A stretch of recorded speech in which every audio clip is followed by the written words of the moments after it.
Well, hey there, River Point. We are out here today asking people what they think about God. I'm not saying there isn't one, but I don't. There could be, there might be, but I don't think there is one, but there might be. I don't know. Okay, so maybe, maybe not. Yeah. We're not really sure. Yeah, Think anybody exactly. can be sure? Is that possible, or you taking the stance that no one can know? Right now, I feel that nobody can know. Yeah. So who do you think God is? Like, describe him to me. He goes by many names. Allah, God. There's many names for him. God, no God. No God. Complete atheist? Not complete. I don't believe in the God from the Bible. He can be called Allah, he can be called Buddha, he can be called anything. Buddha's not technically a God. Buddha's a spirit. That's this God's spirit God. of God. That's spirit of God. It's the spirit of God. It's everywhere. God is everywhere. I believe, one way or another, all gods are the same. It's just how we put the perspective on it. But the concept of God, that's how I look at it. So we might have different perspectives on God. We're both right? Is that what you're saying? Yes. God is a belief system and it makes you feel spiritually whole, whereas the real world can exist in a different form, like evolution. I mean, I just kind of think he's more there to kind of give you a guide to be a good person, really. I believe in evolution, so whatever the... That's kind of your God then? Sure, if there is a God, but... I don't think that there's nothing there. I don't know what's out there, but so I don't know. It's kind of more agnostic. I don't know. I'm not sure. Yeah. Where do you go for your source on this kind of information? I just do what I believe, for the most part. Where would I grab my information from? Just my heart. Okay. Great. Just basically what I believe, for the most part. Well, hey, thanks for sharing with us, man. Yeah, no problem. Appreciate your opinion. Thank you.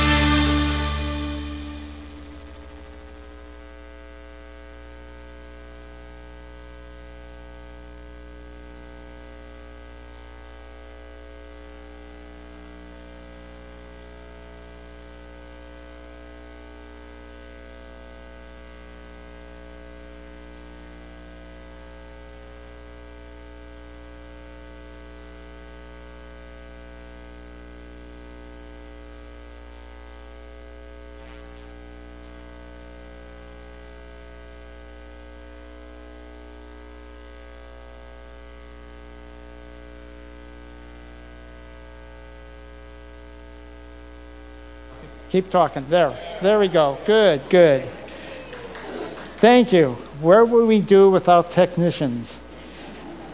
The ID department of the church. Thank you.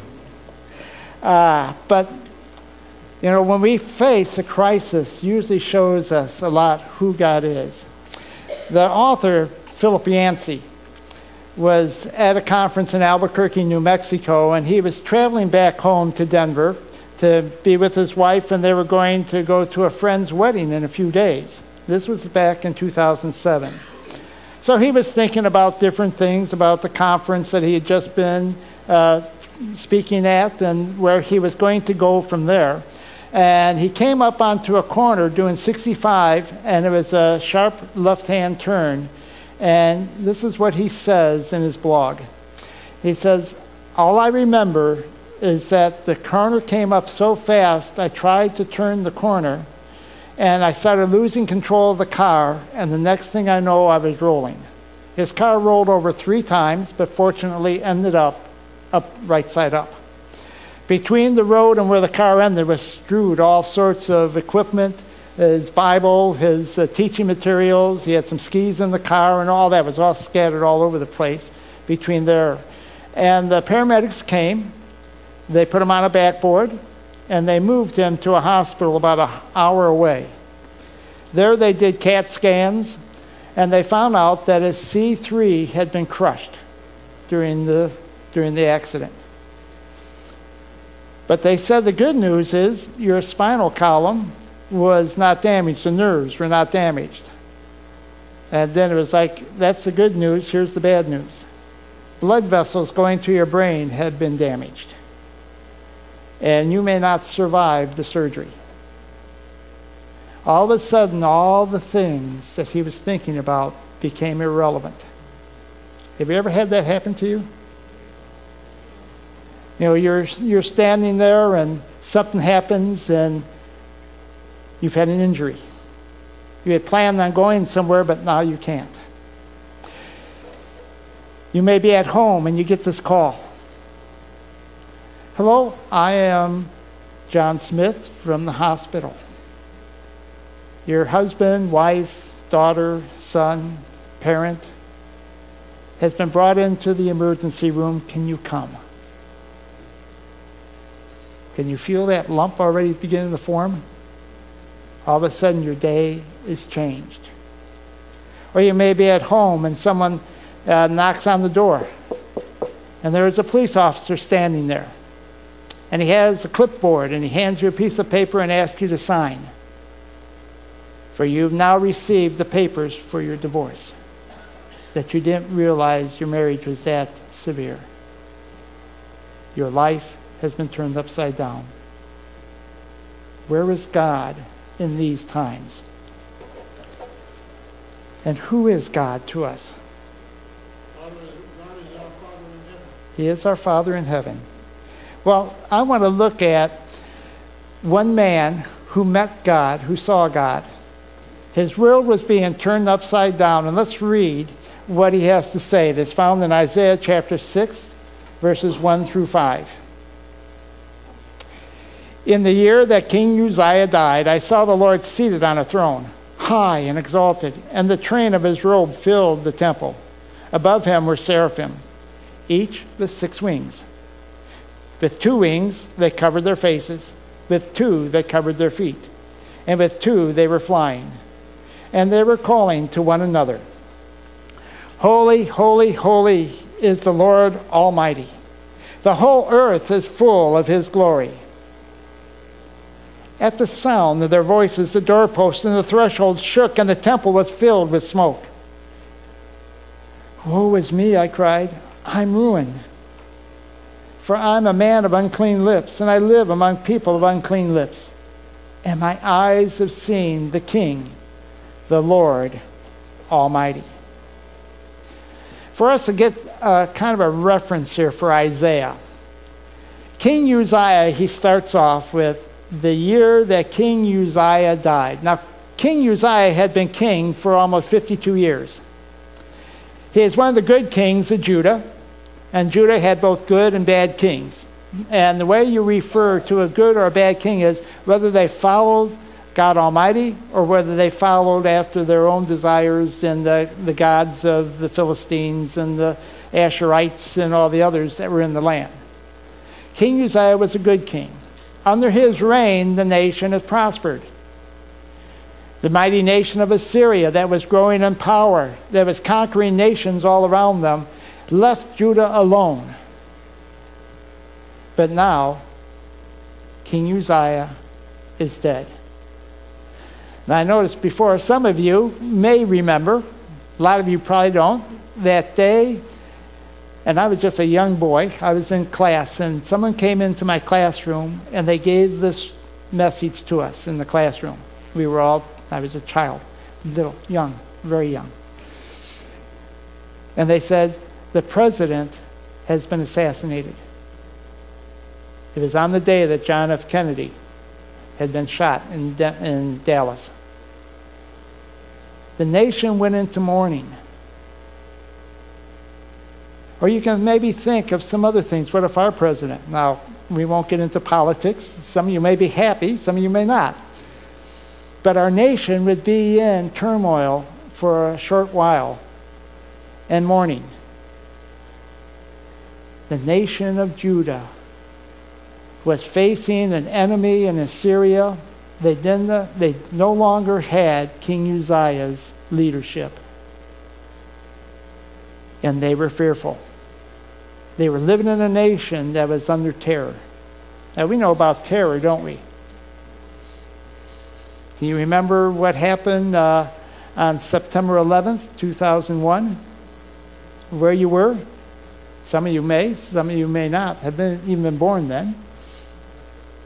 Do you remember what happened last year when we heard the news of the concert in which someone shot into the crowd in Orlando?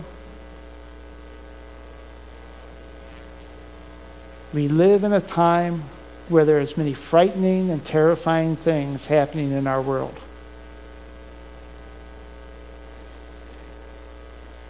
And in this time, Isaiah sees the Lord.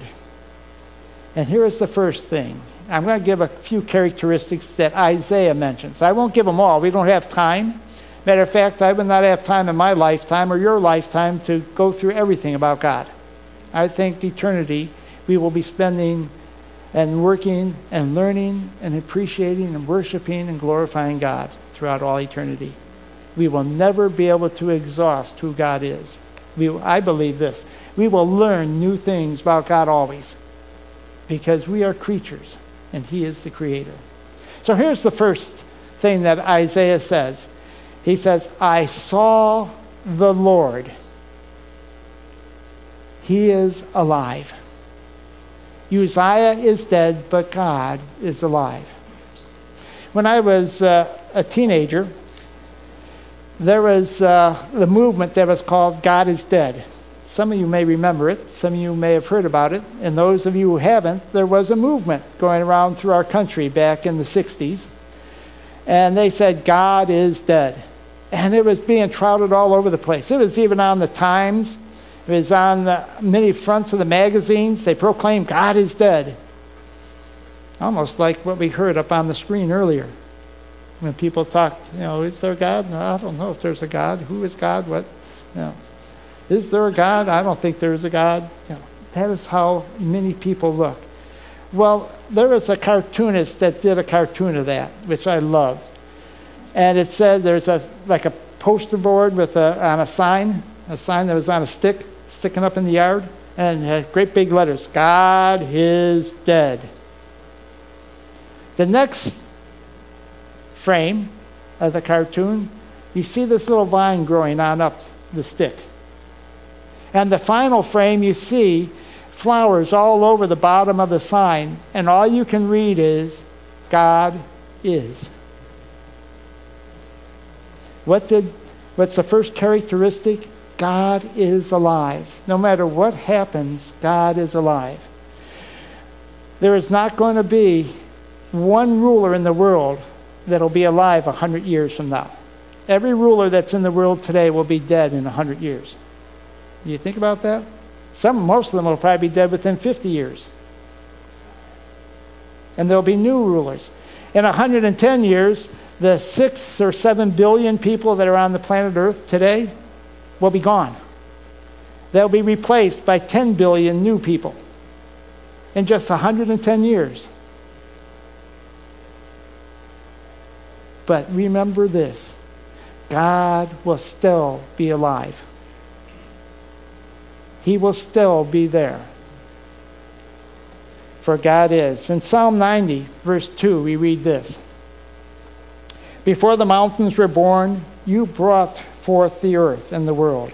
From everlasting to everlasting, you are God. Before the mountains were formed, God was. Before the creation of the universe.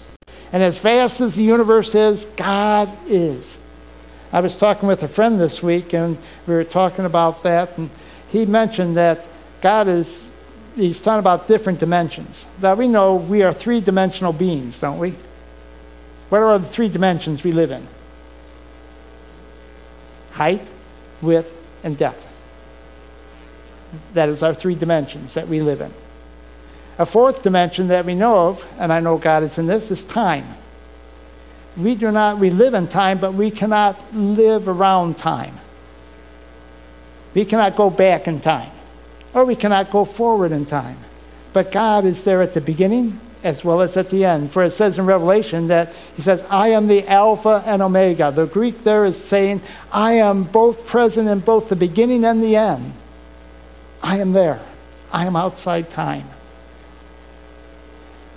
And so God is alive. A second characteristic that I see in this passage in Isaiah is that God is in charge. How many of you think you're in control of your life? Well, look like this. Okay, not a single hand is raised. Well, one. Okay, we have a couple out there. We tend to think we're in charge. And I remember a professor when I was in Bible college say this. Being in control is an illusion. For we are not in control. And we would, as this bright philosophical students, we'd start debating that. And then he says, what are your plans for this afternoon? Do you all have plans out there for this afternoon? And you're hoping that you'll get out of here soon enough, I'll finish so you can go home and get them? You have plans. But what if something happens? What if you have an accident, which I hope you don't? Your plans will change, won't they? This life is not in our control because there is someone who is, and we all want to have someone in control. We do not make God God. He is God. For Isaiah said, I saw the Lord sitting on a throne, high and exalted.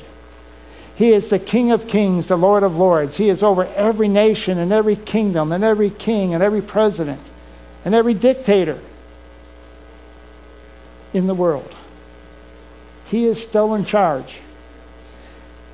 And that kind of brings up a question that I get asked in the hospital many times.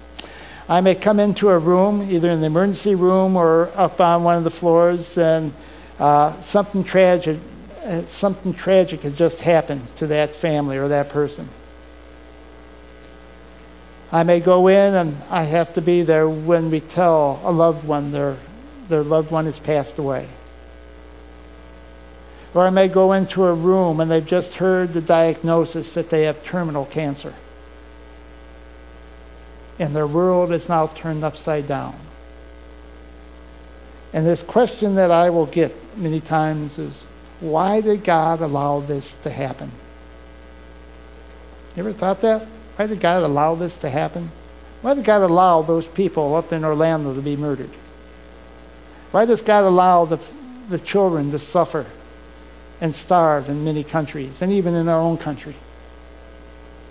Why does God allow abuse? Now, those are questions that we wrestle with.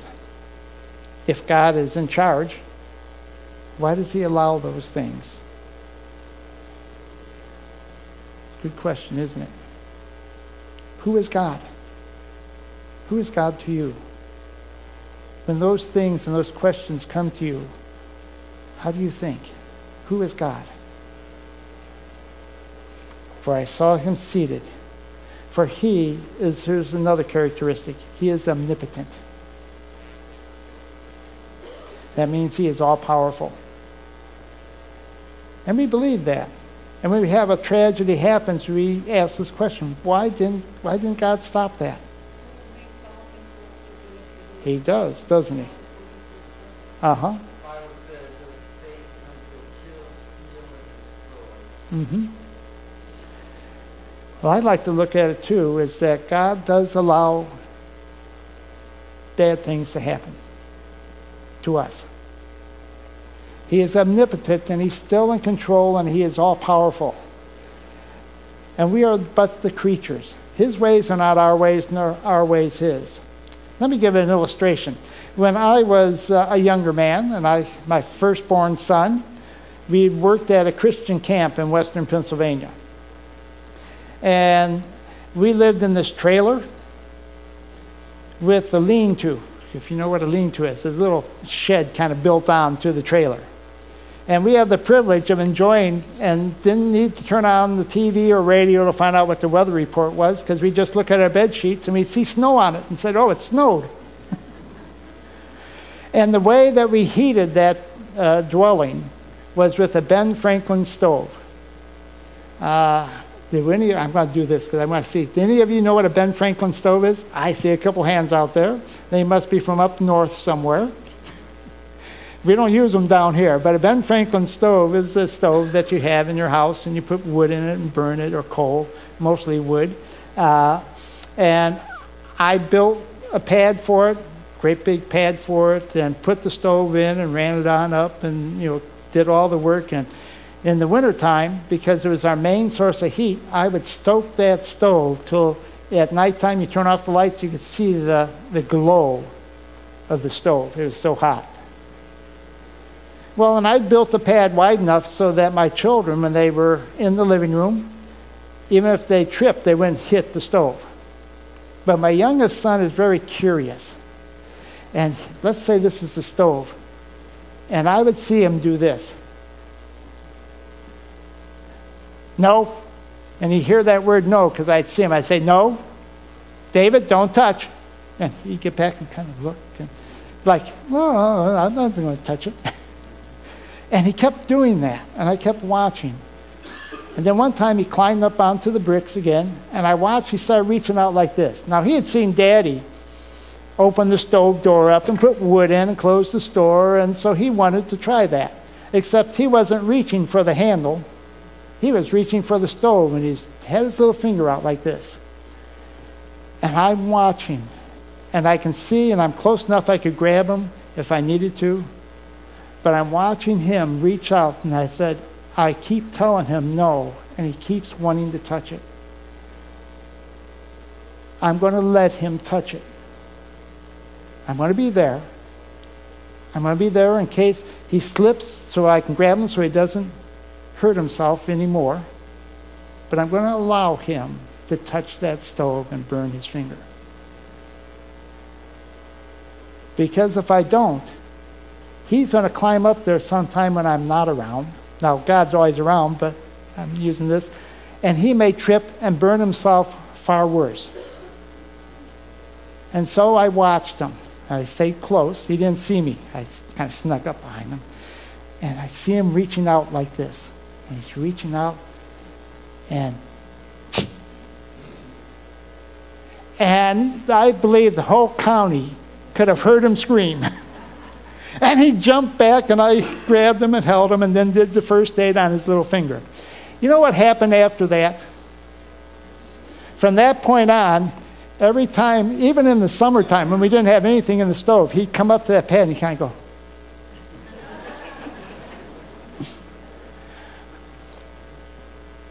I had the power to stop him from burning himself then, but I allowed him to burn himself so that he would not do something that would burn himself worse later.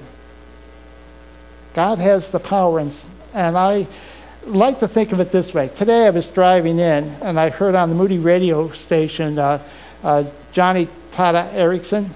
You know anything about Johnny Tata Erickson? She is a quadriplegic from her teenage years from an accident. She cannot move anything from her neck down. She is in chronic pain and has been that way for over 40 years. Every day she has pain. She ministers around the world the grace and the love of Jesus Christ. And she says it this way: the days that I go through the suffering and I feel that pain and I start to complain, God is telling me, you are seeing who you really are. When I'm in the hospital and people come up and I see them and I hear them and they're in their anguish and they rally against God, why didn't God stop that? Why didn't God do something to prevent that? Why did that heart attack have to happen? Why couldn't God kept the road from being wet when I drove? God could do that. It shows us who we think of God because we start to put God into our image and say God is here to do for us like Santa Claus, to do what we want. But God in his omnipotence can do what he wants. In Daniel 4 it says this: he does what he wants with the armies of heaven and the inhabitants of earth. There is no one who can hold back his hand. Now that's comforting if God is with us, isn't it? It should be terrifying if God is not. For he is omnipotent. And when we go through those trials in life, the mazes that kind of run us around, and we will. If you haven't gone through some, you will go through. Remember, he is there, and he is watching over. And though I may not understand why, I understand he loves me and he is there. Another characteristic that we see, the angels in Isaiah 6:3 say, "Holy, holy, holy, the Lord Almighty, the whole earth is full of his glory." The seraphim say that day and night forever, because God is holy. And what does it mean to be holy? Have you ever thought about that? Well, we have holy ground, don't we? We have holy men and women. We have holy nations and holy garments. We have a holy city. What does that mean? Holy means this: it has been separated or put aside for a special purpose. That is what holy is. And the angels and the seraphim before God proclaim that God is holy. He is so separated in that sense from us that we cannot even begin to understand or comprehend his ways. For he is holy and he is above us. I find sometimes when we think of his holiness that he is separated, that we think of his righteousness too. And we think of his judgment. We read that a lot, that he judges the sinner, which we all are. But there's something else about God that Isaiah saw here, besides just his holiness and his righteousness. He saw that God is glorious. The glory of God is open, a revelation to all. Though we haven't seen it much in the last few days because of all the rain, do you remember your last sunset? My wife and I were talking about a retirement place, and I said, I'm where I want to retire. You know, I love Stewart, and this is where I plan on retiring. And she says, well, I want to make sure we have a western exposure. I said, don't you know the sun's hotter in the afternoon than in the morning? Why don't we have a morning an eastern exposure? She says, I can't see the sunsets then. I said, well, you can see the sunrises. She said, I don't get up that early. Have you seen a sunset and the glories of it? Have you gone out and seen some of the wonders of our nation? Has anyone here been to the Grand Canyon? Yeah, a couple of you. The first time I went out there, my family lived out in Arizona, so I've been out there many times. And I took the same son that had to try out. He's always the one that's curious. So we went to the Grand Canyon. He walked up to the observation area, and he looked down over, and I said, well, what do you think, David? He said, it's a big hole in the ground. Can we go somewhere now, Dad? To me, it was spectacular. It showed the glory. And my wife, she said, you know, I liked it. But all God had to do was just move his little finger, and there was the Grand Canyon. Isn't that glorious? Just to think that God could just move his little finger, and there's the Grand Canyon. He can move mountains when he wants. How glorious he shows us who he is. And because of that, he's able to guide us through life. And as I talk with people, I say, may you find some joy today. Even in the midst of pain, may you find joy. I don't say find happiness, because happiness is dependent upon circumstances. Joy is dependent upon our outlook and where we are focusing. And if we are focusing on God, we will find joy in our life. For the final characteristic I want to talk about is God is love. How do I know that?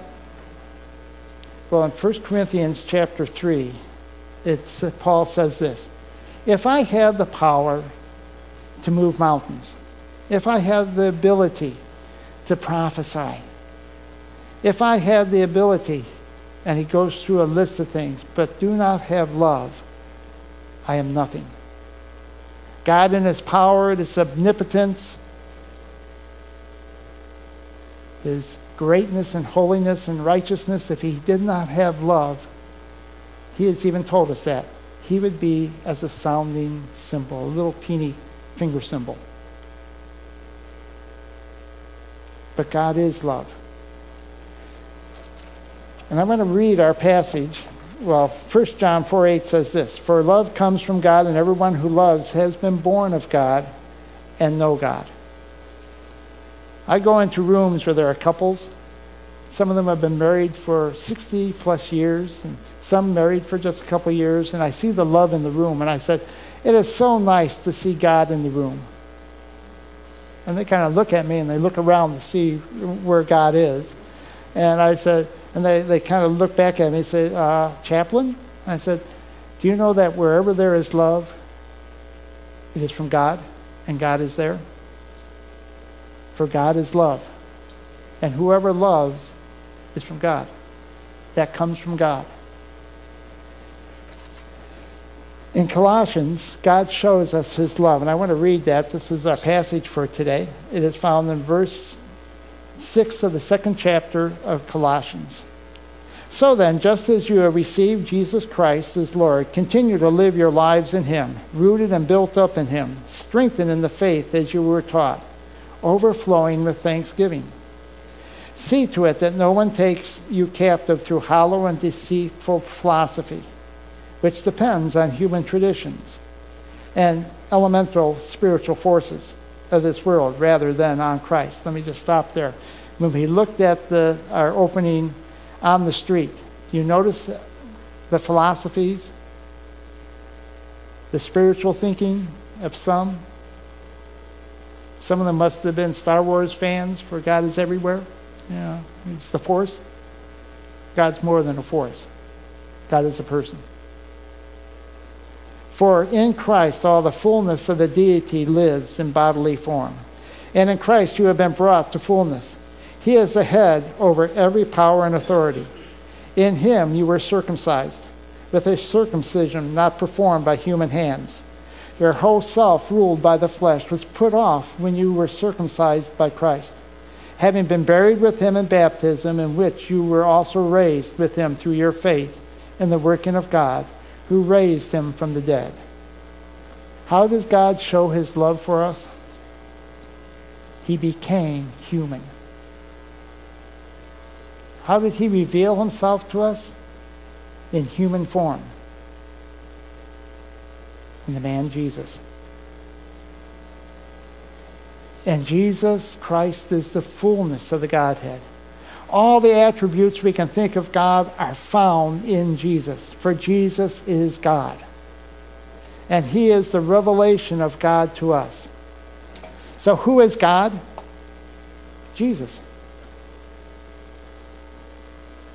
Remember that. Jesus is God.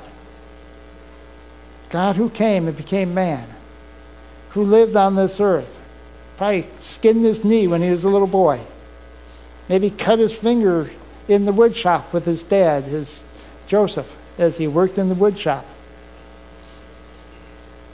who walked on this earth and was hungry, was cold, homeless.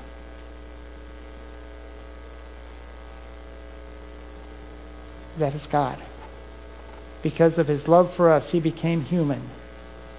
And then he went to the cross because of our sin and died. But the story goes on. He rose again. He is alive. He is not a dead God. He is not a person who is hung on that cross and just died and was buried and became an example. For he rose again and he is alive. So I'd like to end with this as we think of this. Who is God? I like the answer when Moses asked God who he was.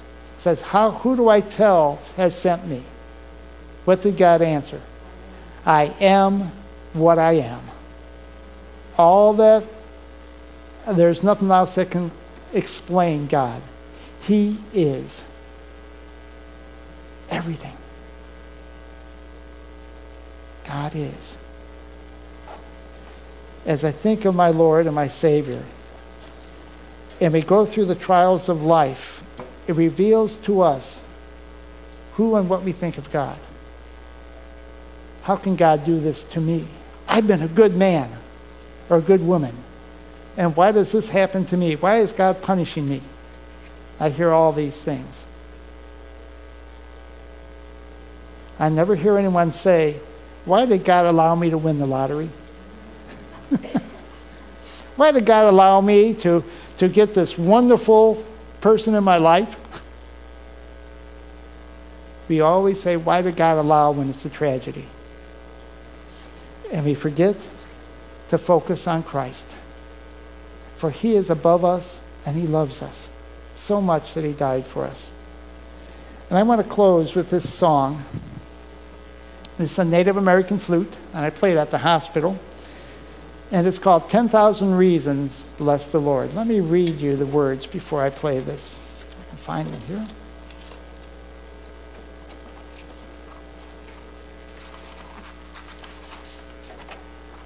Bless the Lord, O my soul. Worship his holy name. Sing like never before, O my soul. I'll worship your holy name. The sun comes up. It's a new day dawning. There's his glory.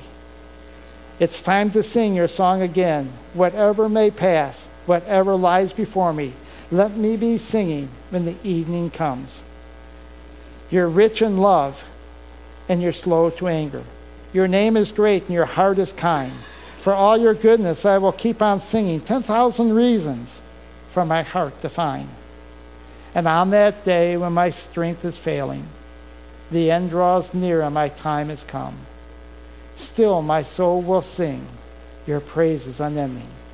10,000 years and then forevermore, forevermore.